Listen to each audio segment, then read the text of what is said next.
តោះបងប្អូនទាំងអស់គ្នារបៀប boot យក chat ក៏ដូចរបៀប boot យក like ដែរវាអត់មានអីខុសគ្នាទេគ្រាន់តែ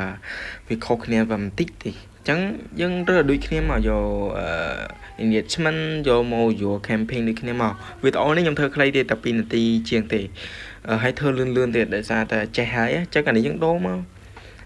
ខ្ញុំ copy ពីអាចាស់មកដាក់ chat មក boot chat boot អីយើងដាក់តាមហ្នឹងមកបន្ទាប់មកយើងចុចទៅមុខទៀតដូចគ្នាបងដូចនឹងរបៀប boot like ដែរគ្រាន់តែយើងដូរតែបន្តិចទេគឺយើងដូរកន្លែងហ្នឹងកន្លែង Valong Ad Set ទី2ហ្នឹងគឺបងអត់មានដាក់ on your ad ទេគឺដាក់ message អញ្ចឹងហើយយើងអត់ដូរវាទេយើងទៅមុខទៀតកន្លែងនេះយើងកំណត់តម្លៃតែម្ដង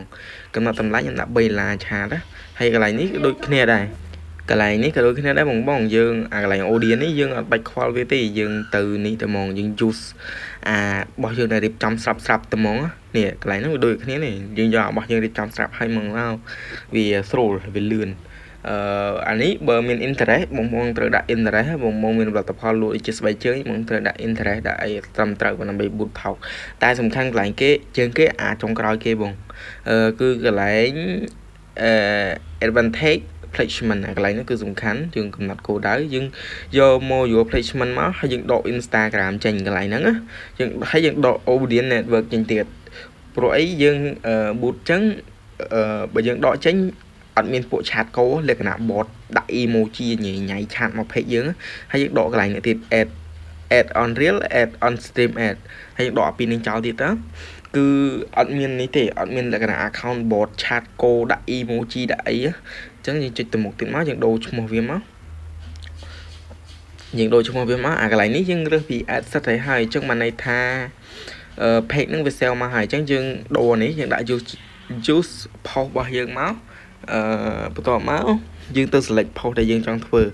អានេះវា select ឲ្យស្រាប់ហើយតែខ្ញុំចុច select អញ្ចឹងដើម្បីឧទាហរណ៍បងមើលបន្ទាប់មកនេះយើង select post យើងមក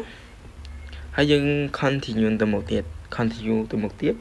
ន្ទាប់មកយើងទៅកែទៅកន្លែង chat bot មិញទេ chat bot ហ្នឹងពេលគេ chat មកលូតមិនអញ្ចឹងយើងកែមកដើម្បីពេលគេ chat មកយើងដាក់ស្វាគមន៍បងអីចឹងទៅត្រូវការបងជួយអ្វីដែរអញ្ចឹងទៅណានេះខ្ញុំមានស្រាប់ហើយខ្ញុំប្រើរបស់ខ្ញុំស្រាប់ហ្មងទៅហើយយើងគាត់តែចុច public គឺវានឹងដើរបងចាំតិចខ្ញុំចុច public ហើយនេះគេនេះវាដើរឥឡូវវាពងទៅ processing វាហើយបន្ទាប់មកវា in review វា active ដូចអានេះចឹង